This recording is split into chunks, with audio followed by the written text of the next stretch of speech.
حضرت موسیٰ علیہ السلام سے ایک مرتبہ ایک خاتون نے کہا، اے موسیٰ، اللہ تعالیٰ کو میرا سلام کہنا اور پوچھنا کہ میں بخشی جاؤں گی یا نہیں۔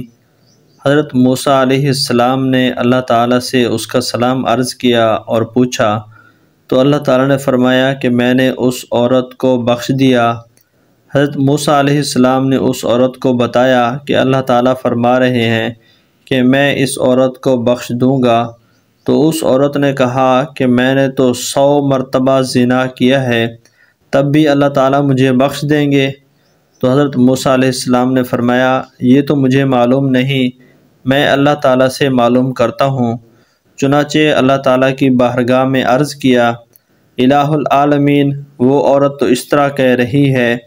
تو اللہ تعالیٰ نے فرمایا کہ اس نے جب گناہوں کو ظاہر کر دیا اور ہمارے بولنے پر ایمان نہیں رہا تو اب اس کی مغفرت نہیں کریں گے۔ اس واقعہ سے یہ معلوم ہوا کہ جس طرح گناہ کرنا بری چیز ہے، اسی طرح گناہوں کو نہ چھپانا اور ظاہر کر دینا بھی بہت بڑا گناہ ہے۔